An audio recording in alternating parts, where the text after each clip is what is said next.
House of Israel International Services are held weekly at 3601 Rose Lake Drive, Charlotte, North Carolina, 28217, 11 a.m. Saturday mornings and 7 p.m. Thursday evenings, Eastern Time. This live broadcast is made possible through financial contributions from brothers and sisters like you. Your financial support is greatly appreciated. Thank you. Motivating. Inspiring. Challenging. Encouraging. Deepening. Strengthening. And enhancing your faith. Ladies and gentlemen, welcome to House of Israel International's live worship service. Let's get into our teaching tonight, which is faith, hope, and love. And we're going to be dealing with love, part 1. So, I want to, because we've looked at 1 Corinthians chapter 13, but I wanted to back up one verse into chapter 12 as we use that as a launching pad into the teaching on love.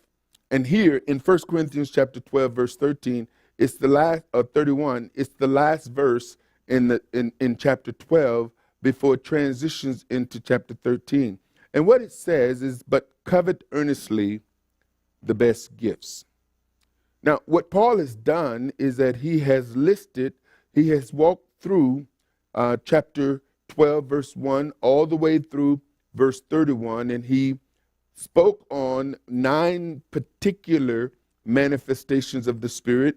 There are more, but in chapter 12, he actually dealt with 9 of them in detail. And what he wanted his audience to understand, because as you look at chapter 1 and chapter 2, and then you move into chapter 3, you see that Paul has some chastisement, some correction that he needs to communicate to the Corinthians. When we did the teaching on Now Concerning Spiritual Gifts, the 6 DVD teaching that we did on chapter 12, we even looked in chapter 14, and we touched very briefly on chapter 13. We laid out the history and what was going on in Paul's day and time in the city of Corinth. We identified in chapter 5 that there was a letter that Paul had written prior to this 1 Corinthian letter, which we identified to be actually the first letter to the Corinthians, which made 1 Corinthians actually the second letter and 2 Corinthians the actual third letter. We looked at the different temples and the idol worship that was taking place, and it helped to understand why Paul spoke on specific manifestations here in chapter number 12. And it's important, as we're going to touch very briefly on some of that, because we're going to look at love, and we're going to look at it from an angle that we haven't looked at it in these teachings that we presented. But what Paul does is that once he has laid out the groundwork and the foundation on the manifestations of the Spirit, he says, now listen, don't get caught up in the gifts. The gifts are yours. In Corinth, all of the gifts were manifesting. The people were operating in gifts, but yet there was contention in the midst of them. There was strife in the midst of them. There was carnality in the midst of them. And what Paul said as a result of all of this, that even though they were manifesting all the gifts of the Spirit, there was a level of immaturity that was manifesting, that he says, now you guys, listen, with all of this power in the midst of you, you are babes, still need the sincere milk of the word, and I can't even talk to you as spiritual because you're carnally minded. Now, understand something, ladies and gentlemen. the manifestations of the gifts of the Spirit were manifesting among the Corinthians, and Paul identified them as carnal-minded individuals. He writes in Romans, he says, to be carnally minded is death. And it makes one wonder, how can you identify these individuals as carnal-minded individuals and acknowledge the fact that they're manifesting the gifts of the Spirit, which says to me, carnal-minded people can operate in the gifts. Doesn't make them spiritual. Doesn't make them spiritually minded. See, I don't want to go there, but it's important for us to understand, because see, we can read Paul's letters without any understanding of the things that Paul is dealing with, or the audience that Paul is writing to, and the circumstances that is surrounding. But we can pick up bits and pieces from the things that Paul writes and the things that he say to give us some insight into the possibilities of what these individuals are dealing with. And so he says, listen, you guys got all these gifts. Earnestly covet them. Don't ignore them. But I need to talk to you about some things that are more excellent. I want to show you a more excellent way. Don't get caught up on the gifts. You must manifest the fruit. And we identified, as we've been dealing with the fruit of the Spirit, that the first fruit of the Spirit that is mentioned is what? Love. Love. And so here it is that you got contention, you got strife, you've got division. Wherever there is division, there is a lack of love, because division divides. It separates. You got people within a community that are divided, that are separated. And in that separation, I'm telling you, ladies and gentlemen, I've been in places and I've seen it. I've seen it within congregations where you have people who come under the same roof but don't talk to each other. Now, if you don't think that can happen in a congregational setting, let me tell you something. If it happens in homes, I deal with people who they don't even talk to each other at home. You got husbands and wives whose communication is null and void. They speak through texts and leaving messages and notes. They speak through their children. You see, they're roommates who don't talk. And it's unfortunate, but if you can live like that at home, it's easy to come into a congregational setting and gravitate to the person that you can talk to and never talk to anybody else. And so I sit, and I go in places and I watch, and it's amazing when you see the dynamics. And if you're in there long enough, you can actually see some of the friction that goes on in a congregational setting. I mean, think about it. When you come to service, who do you talk to? Who don't you talk to? There's a reason why you don't talk to certain people. And you could go along with that for months and months and months. Be in a congregation with some folks and not talk to them all year long. It happens. Paul addresses this in Corinth. Yet the manifestation of the Spirit is manifesting in their midst.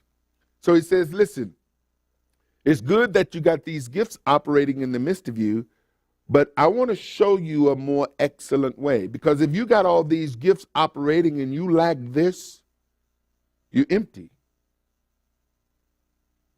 And this is where he transitions. He says, listen, if I speak with the tongues of men and of angels and have not charity, I'm become as sounding brass or a tinkling cymbal. And though I have the gift of prophecy and understand all mysteries and all knowledge, and though I have all faith so that I could remove mountains and have not charity, I'm nothing. And though I bestow all my goods to feed the poor, and though I give my body to be burned and have not charity, it profits me nothing. Charity suffereth long and is kind. Charity envieth not.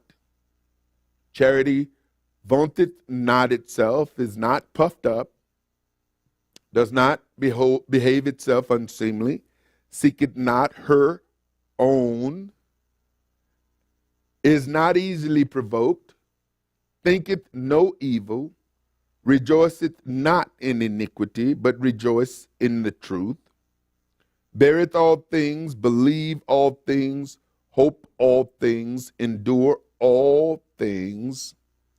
Charity never fails, but where there be prophecies, they shall fail. Whether there be tongues, they shall cease. Whether there be knowledge, it shall vanish away. For we know in part and we prophesy in part. But when that which is perfect is come, then that which is in part shall be done away. When I was a child, I spoke as a child, I understood as a child, I thought as a child. But when I became a man, I put away childish things.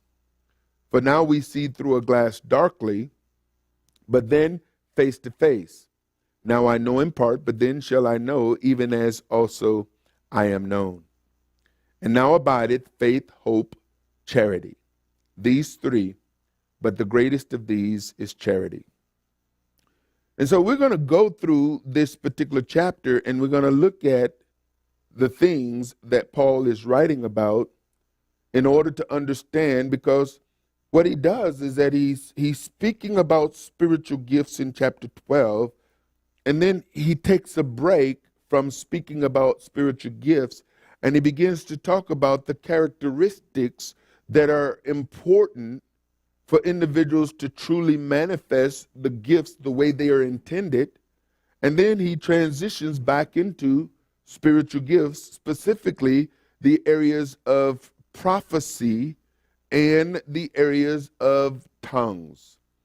It begins to talk about order, chapter 14 in the book of Corinth, or the letter to the Corinthians, the first or second letter.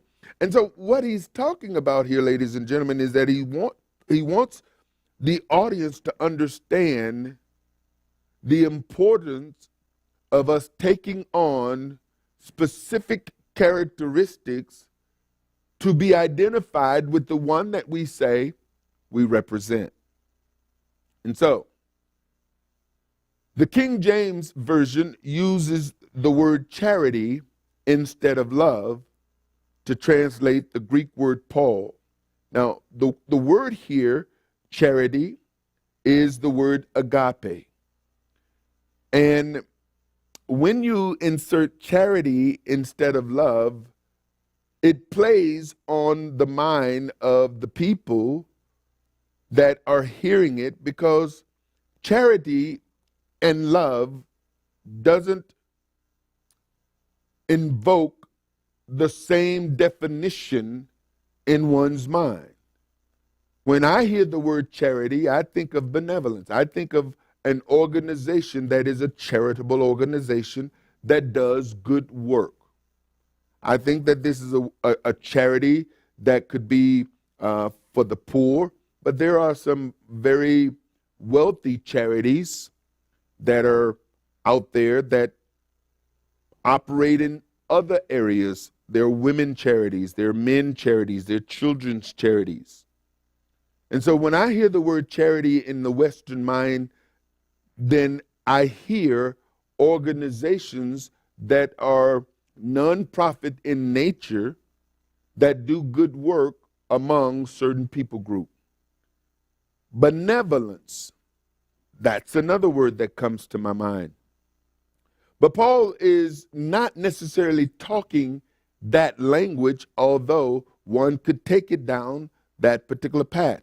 The Greek for this word indicates a selfless concern for the welfare of others that is not called forth by any quality of lovable characteristics in the person loved, but is the product of a will to love in obedience to Jehovah's command.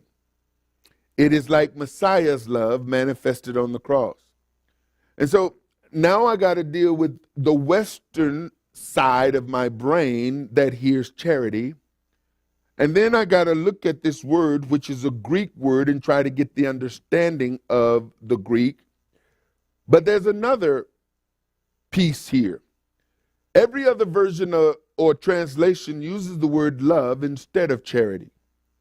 And so the word charity comes from the Latin. Now remember, in the days of Yeshua and in the days of Paul, there were 3 languages. And when we look at this placard that was hung above the crucifix, it was in Hebrew or Aramaic. It was in what?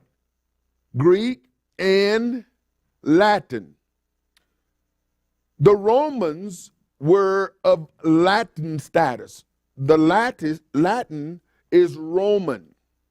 The Greek is, of course, Greek, and we have the Hebrew, which was the people that the Romans were occupying, but the Greek culture had already permeated the Hebrew, Jerusalem, Israel, and of course the Romans were more acclimated to a Greek culture in architect and in art and so many other ways. And so the Greek had actually infiltrated all cultures, and yet the language here, charity, comes from the Latin, caritas, which means clearness or dearness, affection, or high regard. Now, this is a clue, ladies and gentlemen, because when people speak on theological terms, the average person who goes to a Bible college or seminary comes away with the understanding that the Old Testament is written in Greek and the New Testament is written in what?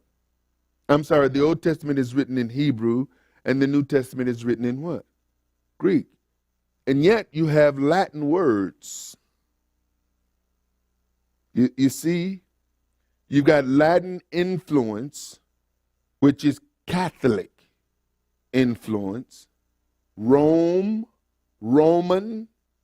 Catholic influence with the King James Bible.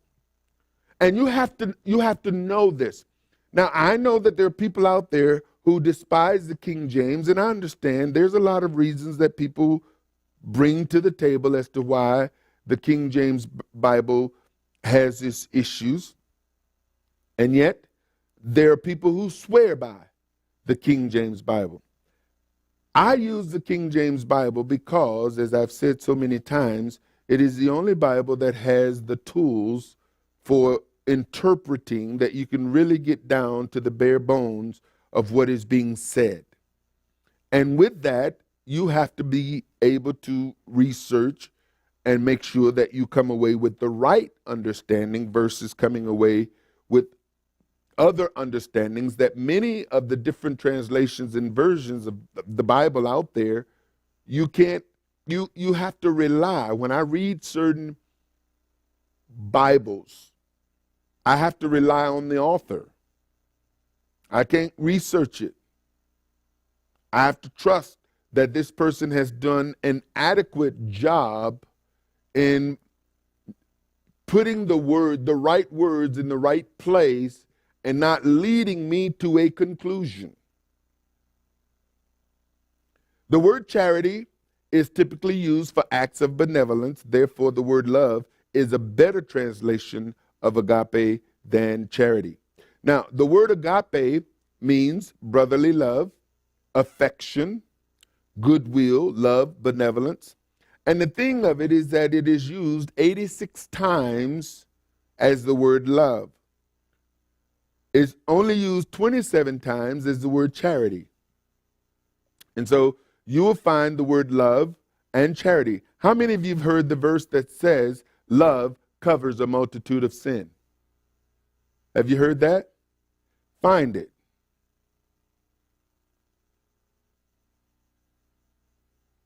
Charity is the word that is used there. Charity covers a multitude of sin. Now, it's love in every other version of the Bible, but in the King James, it's charity. Love is the very nature and essence of YeHoVaH. In fact, love is who YeHoVaH is. You cannot have a relationship with him without having the love that he is permeating your inner man. And this is why it's so important. This is one of the reasons why you'll find that the fruit of the Spirit, the manifestation of the Spirit dwelling in us, is love. Love, joy, peace. I mean, these are characteristics and attributes of the Almighty that reveal that the Almighty is dwelling, his Spirit dwells in us. By the love you have one for another, the agápē that you have for each other, will men know that you are actually followers of Messiah. And this is how you'll distinguish people who follow Messiah and people who follow denominations. You see, denominational adherers will have a particular spirit and bent about themselves that may not necessarily be a display of Messiah dwelling in them. And this is what causes people to fight and argue and to enter into strife and contention, which are all attributes of something other than Messiah dwelling richly in us. The word agápē is of persons to welcome, to entertain, to be fond of, to love dearly, of things, to be well pleased, to be contented at or with a thing. And that word agápē is used as loved or love 135 times and beloved 7 times. Agápē is the result of agápē. In other words, when I have agápē, I'm going to agápē. When I have the love of YeHoVaH in me, I'm going to love. See, I'm going to love my neighbor as I love myself. And how can I love me? He who is love dwells in me. And this is the thing, ladies and gentlemen, that I find most people struggle with when it comes down to their own identity. You see, there is a struggle that occurs in people that causes them to see themselves through a different lens than the Messiah, than the Almighty, than the Spirit of the Almighty that dwells. And this is the result of the carnal man being stronger than the spiritual man, which means that the spiritual man has to be built up and the natural man has to be torn down. This is what John talks about when he says, I must decrease as Messiah increases. It is a exalting of Messiah, his character, his nature dwelling in me, and that old man, the way I see myself, diminishing. Because if I continue to see myself through my eyes, I will never take on the true nature of Messiah, nor will I allow him to increase in me. He will be put on hold. That growth of Messiah in me will be stifled by me not taking on the nature and the characteristics of the Almighty. This is why Paul says that we got to die. As long as I live, Messiah in me doesn't live to the fullest. And so it should not be me living, but him in me living, which means that I have to put to death this flesh. When the Almighty comes to me, then what is he going to bring in me? He's going to bring his love. And his love is going to cover. His love is going to say, listen, I know you deserve a whipping. I know you deserve a beating. I know you deserve death. But I didn't come to kill you. You got to do that yourself. I come to give you life. I come to give you a full life. I come to give you an abundant life. And the only thing that stands in the way of you having a full, abundant life is you. That's it. Because if you don't get out of the way, he's not going to force you out. The devil might take over, but Father doesn't operate that way. So agapeo is the result. In verses 1 through 3, Paul selects, and he is not exhaustive, but he's using an example of these particular manifestations. And I believe, you see, every city is different. Every one of you who have lived anywhere other than where you live right now, you will know that there's a different spirit, there's a different mindset and mentality of the people. There's just a different feel. I know when I came from Michigan to Charlotte, it took me 7 or 8 months to really open up and believe that the people down here who were speaking to me were actually genuinely nice. I didn't know how to take that because I've been among people who are very closed for a long time. People don't, being from Mississippi, one thing that have never left me is hospitality. I think some of the best hospitality on the planet comes out of Mississippi. That's just the way I feel. You go to people's house, you go to Chicago, for instance. I've gone to Chicago.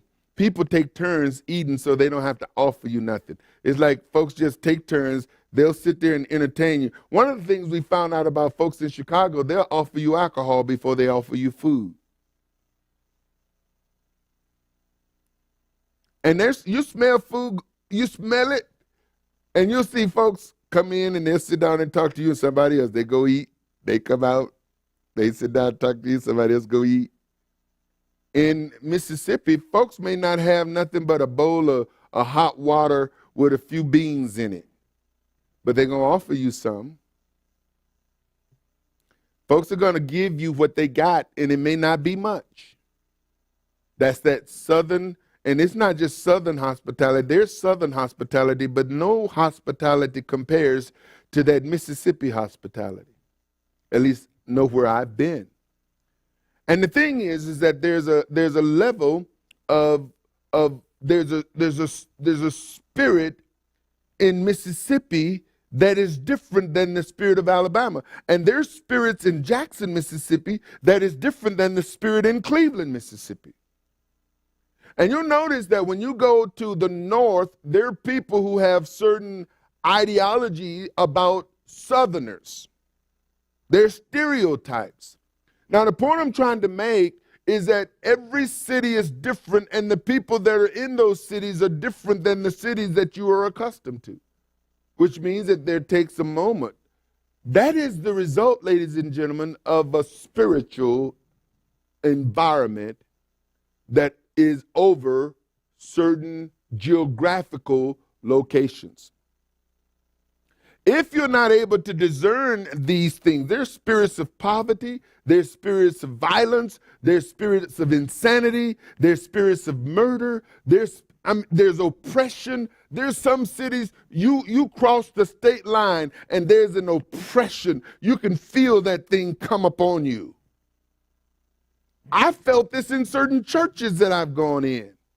I'm going in to preach, and man, it's like, I use illustration when I was in Grand Rapids. There's certain places that you go in, and it's like there's spiritual handcuffs that just automatically come on you. The next thing you know, you're walking like everybody else. You're sitting there. You might be a jovial person. I remember a few times, man, I said amen in some places, and it's like, we don't do that here. Oops. Okay. Shackle. Clink, clink. Locked down. You see, it's the same thing in spiritual climates. And so when Paul is writing to the Corinth, he writes to the Corinthians something a little different than what he writes to the Galatians, and what he writes to the Colossians, and what he writes to the Ephesians. Because all of these places are dealing with certain spiritual climate. And guess what? Here in America, we don't have a clue to the kind of idolatry that the people of the book dealt with. Because we don't deal with Athena. We don't deal with the god of Aphrodite. We don't deal with any of these Zeus, people try to associate certain things with them, but there are no temples to Zeus, to any other god. The closest thing we come to what we would consider idolatry in this country may be mosques. There is no Buddhist temple in Charlotte that I know of. I know in some cities there are temples that are for Buddha. Now there may be Buddhas in the Chinese restaurants you go visit. But when you come into a city that there is a predominant spirit or the predominant God, and the people of that city worship, like you go to India during certain times of the year, and you're going to find, if you go into certain places during the high holy days of their deities, you will see what I'm talking about, but you don't see that so much here in the United States. If you don't know this and understand this, you won't understand what Paul is addressing when he addresses some things that he's about to lay down here in 1 Corinthians. And so he uses examples of tongues and prophecy and faith and giving in the context of speaking about love. Though I speak with the tongues of men and of angels. And here he's using the ecstatic communication that takes place. Remember when we were dealing with the 1 Corinthians chapter 12 on now concerning spiritual gifts, we talked about, you may have heard me mention the Hippocratic oath. That was there were healing places that were dedicated to idolatry, and in some of these places, and it was really ironic, back where I come from in Mississippi, they actually believe that if you have a cut, let a dog lick it. Anybody ever hear that? Where dogs lick your wounds?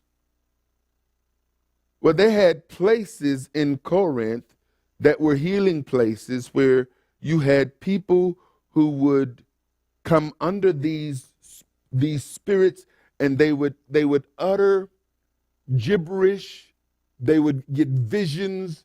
They had dogs and even certain snakes that would crawl around and would crawl over people, and dogs who would lick the wounds, and they believed that this was all part of healing. And this is why you'll find that in the medical symbol, you have a serpent on a pole. The belief system that was taking place. But what really stands out is Paul spends an entire chapter on the subject of love. He says, though I have the gift of prophecy and understand all mysteries and all knowledge, and though I have all faith so that I could remove mountains and have not charity, I'm nothing. Now he speaks about this concerning tongues, being able to speak not only with the tongues of men, but the tongues of angels. And then he talks about, and though I bestow all my goods to feed the poor, and though I give my body to be burned and have not charity, it profits me nothing. Now, he goes into giving characteristics of love for the believers to be able to examine themselves in comparison to these characteristics.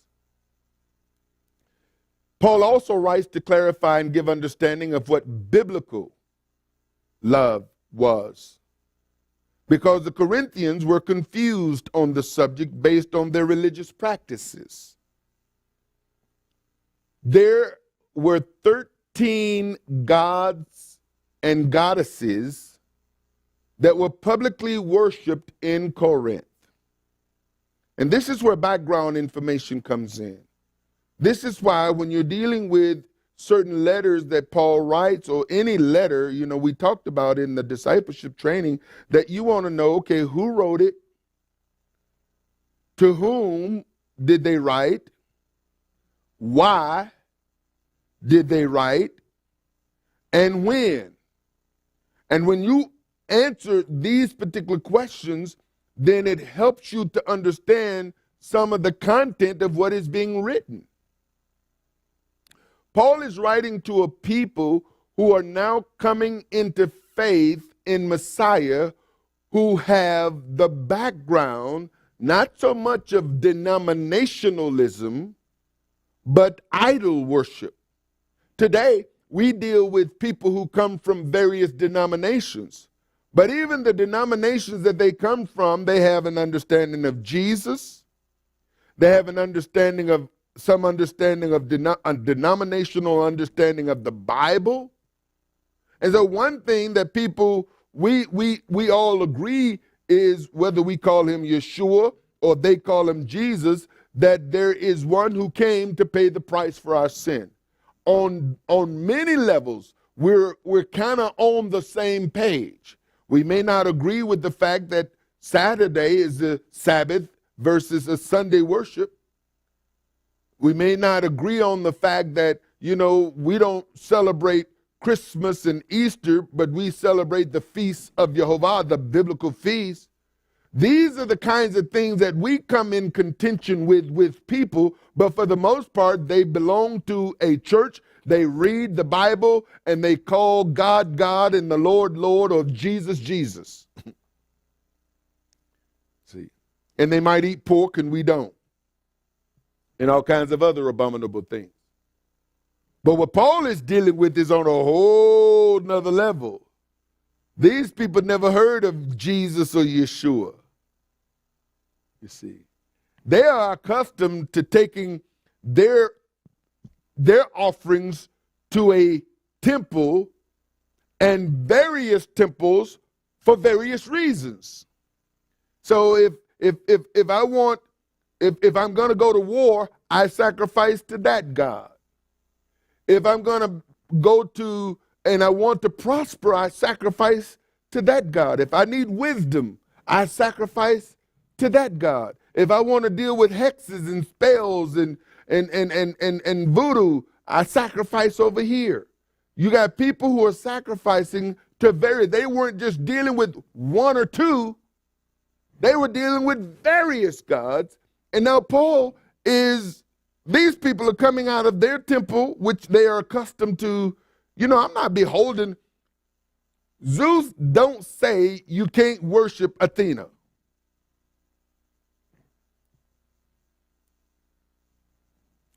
They're all idols, and they're not necessarily competing so much.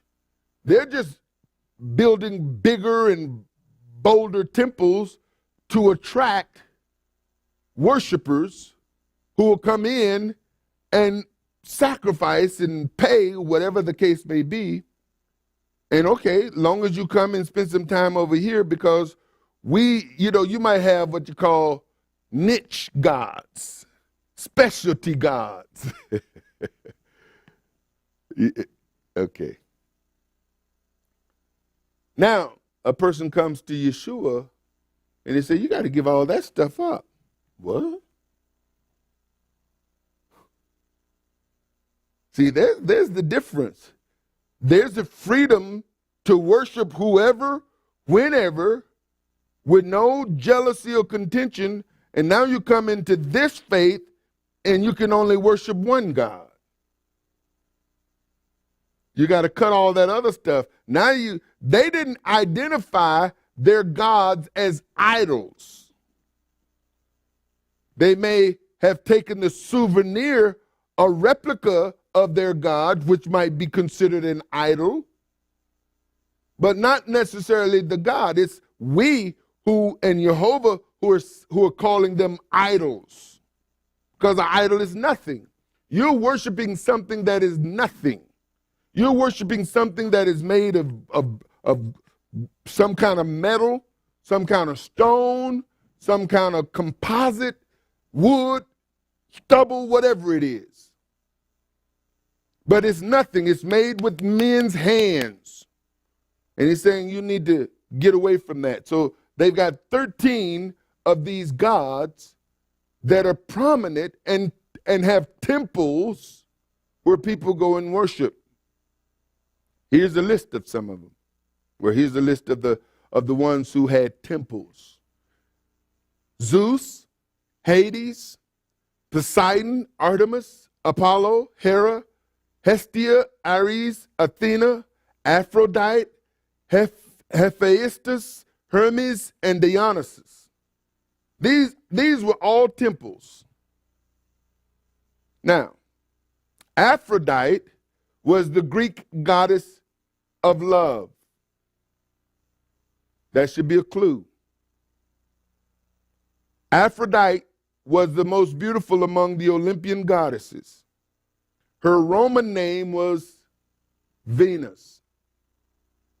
Now, when you think about this, you have the goddess of love.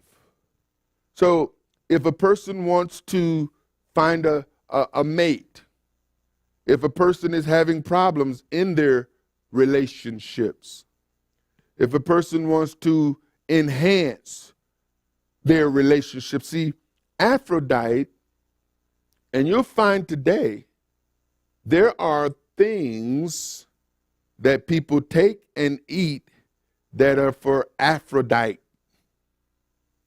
You know, they want to increase their prowess, if you would. They call them aphrodisiacs. Things that is going to increase and enhance their sexuality. See, this is all part of that whole idol, because what it's doing, it is ministering to the pleasure center of the carnal nature. So an aphrodisiac, people spend a lot of money on these things, eating certain things, drinking certain things. Viagra, and there are other Cerealis or Sarah something. You got all kind. Now they got Viagra for women, and all of this is designed for the pleasure of the carnal nature. Paul is dealing with people who have been sensual, who have spent lots of money and time, and Aphrodite is supposed to have been the most beautiful among all of the goddesses. And today, you will have people who refer to their mates as their goddess. See, they're Nubian in some cases, or whatever, Amazon, or whatever the case may be. But people, we live in a sex-craved world. where people walk by sight and their eyes are going in all kinds of different directions. Pornography is one of the biggest economies, quiet as it's kept, in our nation. People are bound, addicted. Just as the Corinthians were confused on the subject of love in their day, many today are confused on this subject also. This is why you have fornication, adultery, and it's permeated even among Messianics who want to have multiple wives. It's like, why do a man want to have more than one wife? Well, the Bible doesn't say, the Bible is not against it. The Bible is not for it. There is absolutely nothing in the Bible that can justify YeHoVaH saying, do this. Well, come on now, brother. What about, how many wives did he make for Adam? Let's just go back to the beginning. How many wives did he make for Adam? And then the father of our faith, how many wives did he have? It was Sarah's idea to bring Hagar to Abraham, not Abraham. Abraham was very happy with his wife. Well, what about Jacob, brother? Jacob only wanted one woman. That's it. He got tricked. But the Bible says YeHoVaH is not mocked. Whatever a man sows, so shall he reap. Joseph tricked his brother, tricked his dad. Well, he tricked his Jacob. Jacob tricked his dad, and then he got tricked. But how many women did Jacob want? Jacob committed to work 7 years for one woman, not two.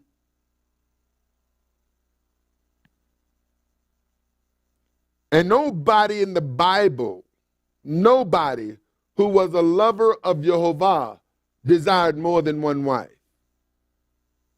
People want to use the Bible because they're perverts.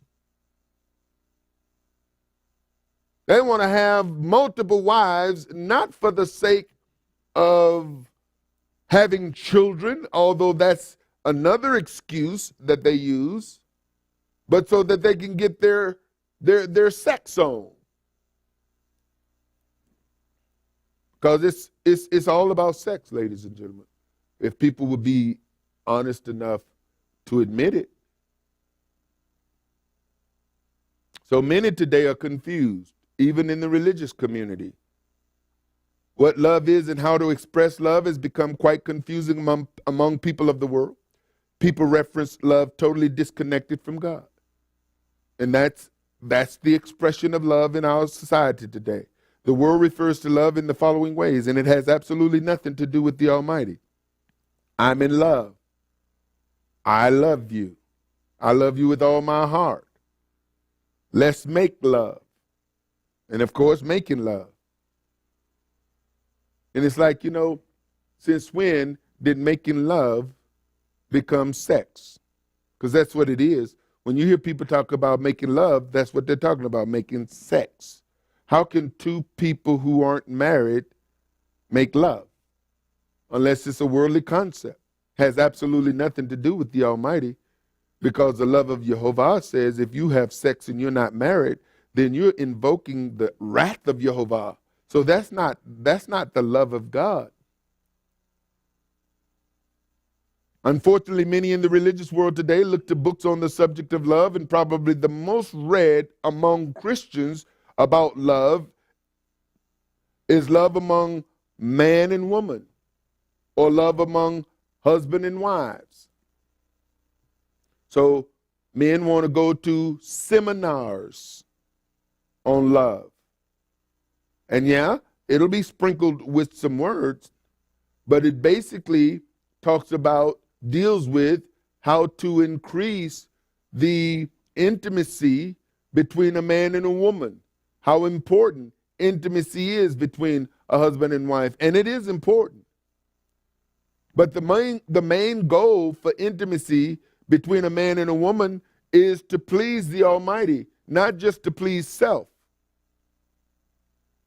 Because the goal of sex, especially among the youth, is to bring children, to raise them up in the ways that they should go, to teach them the fear of YeHoVaH. Sex among husbands and wives, according to Paul, as he talks about, listen, you know, if you can't keep yourself, then you need to marry. And if you're spending time seeking the Almighty and you're both in agreement, don't spend too long, come together so that the enemy don't tempt you. We live in a sex-crazed society with no understanding of what biblical love is, and this is what Paul is dealing with in 1 Corinthians 13. C.S. Lewis, some of you may have heard this name, wrote a book called The 4 Types of Love, and has probably impacted this subject more than anyone else in the Christian world. Because when he wrote this book, his book explores the nature of love from a Christian and philosophical perspective through thought experiments. The book was based on a set of radio talks from 1958 and criticized in the U.S. at the time for their frankness about sex. Lewis started from St. John's words, God is love, and tried to contrast need love, such as the love of a child for its mother, and gift love, epitomized by God's love for humanity, and how people have kind of twisted those two. Lewis puts love under 4 categories and states that just as Lucifer, a former archangel, perverted himself by pride and fell into depravity, so too can love, commonly held to be the arch emotion, become corrupt by presuming itself to be what it is not. The first love he identified is storge, which is the Greek, is liking someone through the fondness of familiarity, such as a family member or people who relate in familiar ways that have otherwise found themselves bonded by chance. An example is the natural love and affection of a parent for their child. Then he says phileo. The Greek is the love between friends as close as siblings in strength and duration. Some would call it phileo. The friendship is the strong bond existing between people who share common values, interests, or activities. And Lewis immediately differentiates friendship love from the other loves. Lewis explains that true friendships, like the friendship between David and Jonathan in the Bible, are almost a lost art. When you think about true friendship, you think about the love that David had for Jonathan and Jonathan had for love for David. Many in the homosexual community try to use that to say they were homosexuals. It's unfortunate, but what you had is you had 2 men who loved each other so much that in one situation, Jonathan, who was the son of Saul, had a greater love for David, Saul's enemy, than he had for his own dad.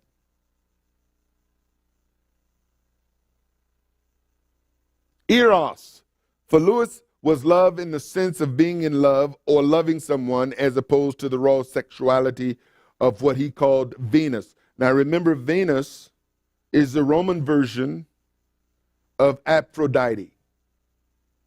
The illustration Lewis uses was the distinction between wanting a woman and wanting one particular woman, something that matched his classical view of man as a rational animal, a composite both of reasoning angel and intellectual alley cat. Now, those of you who came from the hoods that I came from in the 70s and 80s, there was a popular song, I forget who put it out, but it talked about nothing but the dog in me. Parliament, Bootsy Collins and all them guys, nothing but the dog, bow, wow, wow, bow, giddy up, giddy or something like that. How many of y'all remember that? I know you heard it. Nothing but the dog in me. You know, men, and even today, you'll find men in urban communities referring to each other as dogs. Hey, dog, what's up, dog? See, and mankind has kind of put men in the category of dogs and women in the category of felines or cats. The animal nature that their behavior patterns seems to be patterned after. Venus, as I said, is a Roman form of the Greek Aphrodite. Eros turns the need pleasure of Venus into the most appreciative of all pleasures, but nevertheless, Lewis warned against the modern tendency for Eros to become a god to people who fully submit themselves to it, a justification for selfishness, even a phallic religion. Now, I'm going to show you how Venus has infected our society and most churches. Some famous phallic symbols. Probably the most famous phallic symbol is this one. Now, people don't realize that the shapes, and even when you begin to look at the Christmas tree and the wreaths, these things are so associated with sexuality to where one of the main things that takes place at Christmas, the mistletoe. You got people who are walking around with mistletoes trying to get people under it. So what? They can kiss them. It becomes perversion. When you think about what happens when the clock strikes midnight on December 31st, everybody now has to kiss. Sexuality has become, in France, is the home, French kiss.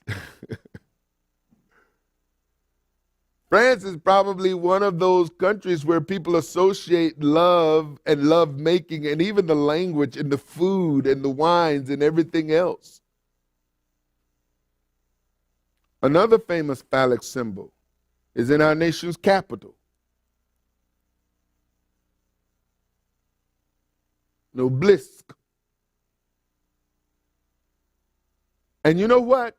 These phallic symbols are on almost every traditional built church. They call them a steeple.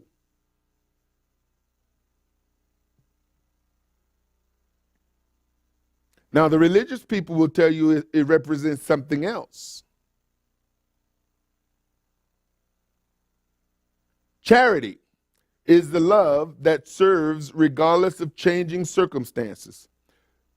C.S. Lewis recognizes this one as the greatest of the other three loves and sees it as a specifically Christian virtue to achieve. Now, what's really interesting is that C.S. Lewis uses the term charity. The chapter on the subject focuses on the need to subordinate the other three natural loves, as Lewis puts it. The natural loves are not self-sufficient to the love of God, who is full of charitable love, to prevent what he termed their demonic self-aggrandizement. Lewis did not actually use the word agápē, although later commentators did. And this is the thing when you begin to deal with people who are writing about what Lewis wrote, changing the words that Lewis put in there. Just like you'll find that people who are writing on first century congregation uses first century church when the term church was not a part of the first century. And they'll talk about first century Christians when the term Christian was not part of the first century. They just write this in so you're reading it, and if you're reading first century Christians, you come to the conclusion that there were Christians in the first century. So it's like putting thoughts in your head and putting words in your mouth and leading you to a conclusion to believe something that is not totally accurate. They weren't called Christians in Antioch, but that's what the Bible, the English version says. So if you see that in the English version of the Bible, and the Bible is the Word of God, you would swear that Christians were first called Christians in Antioch. This is why you have to do Bible study and search the scriptures and look at it in its Greek context, in its Hebrew context, and of course you have to look at it in the culture. With that, we'll bring this part of our teaching to a conclusion, because I'm going to pick up where we left off in verse number 4 as we begin to get into the characteristics of love. We're going to look at the characteristics of love, and we're going to break that down, and we're going to begin to use those as mirrors for our own selves to determine, are we manifesting biblical love? Are we manifesting the worldly, carnal type love, which can easily be confused? I listen to people, and I'm going to tell you, people use words and they don't even think about it sometimes. You'll never hear me say, I love anybody with all of my heart other than the Almighty. I love my wife. I do. I love my wife like a husband should love his wife. But I don't love my wife with all of my heart. You don't, brother? No. I love my wife with all that the Father gives me to love her with. But to love her with all of my heart would not only put her on the same platform, but even surpass the platform. I can't love my wife with all of my heart and love God with all of my heart. It's like, how can you do that? I mean, how can you do it? Because what you find you're saying is you're simply throwing words around. I can't give you all my money and give somebody else all my money. I can't give you all my time and give somebody else all my time. I can't give anybody all of anything and then turn around and give somebody else all of that same thing. So how can I give you all of my love and give God all of my love? You can't. But we say things. We throw words out there. And we don't think about the words that we're saying. And I wonder, how does the Almighty feel when you tell someone else, I love you with all of my heart? Do you really? Do you really? Because then you turn around and tell him, it's like, I love you with all of my heart, and he just heard you tell somebody else you love them with all of your heart, and it's like, Father is saying, really?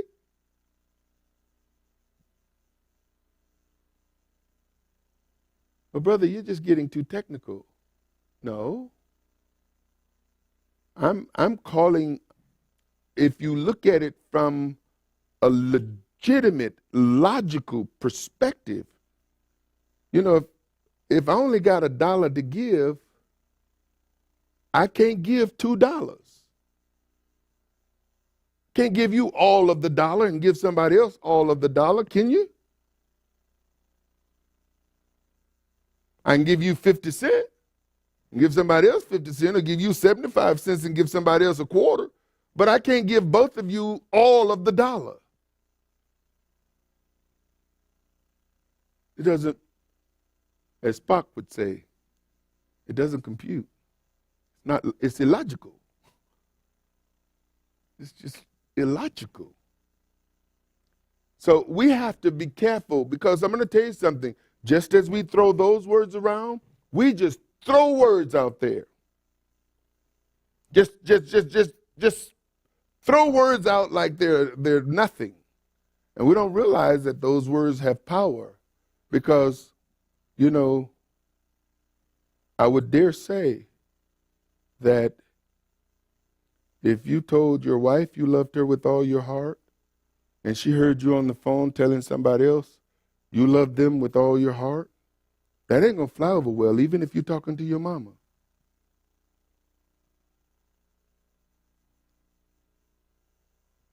Let's be honest. It's not going to fly.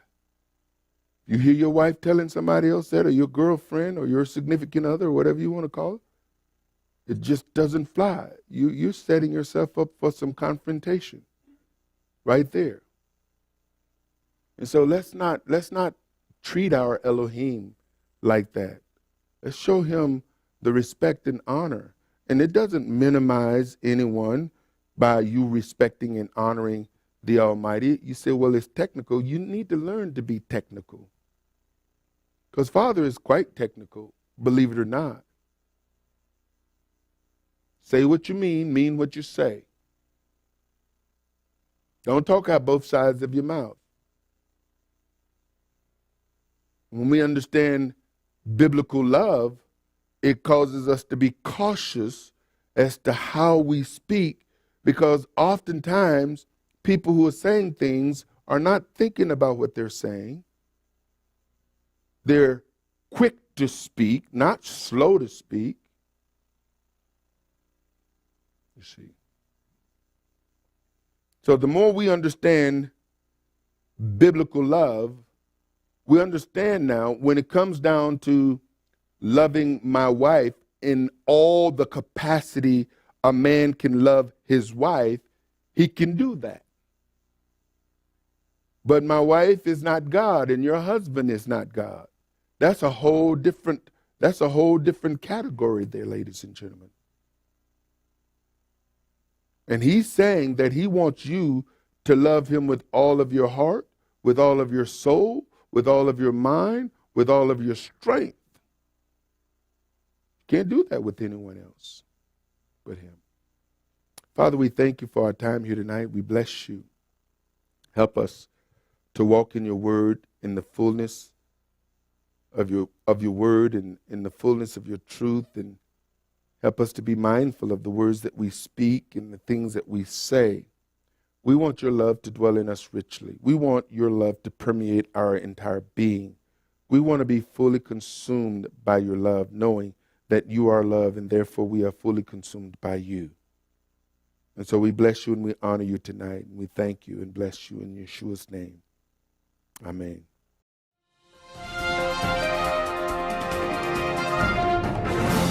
Shalom, saints. Tithing and giving first fruit offerings are critical parts of the believer's faith and has its foundation back in Genesis 4:4, when Abel brought of the firstlings of his flock and of the fat thereof. And YeHoVaH had respect unto Abel and to his offering. Abel was commended by YeHoVaH in Hebrews 11:4, where it states that by faith Abel offered unto God a more excellent sacrifice than Cain, by which he obtained witness that he was righteous, God testifying of his gifts, and by it he being dead yet speaketh. Solomon said in Proverbs 3:9-10, honor YeHoVaH with thy substance and with the first fruits of all thine increase. So shall your barns be filled with plenty, and your presses shall burst out with new wine.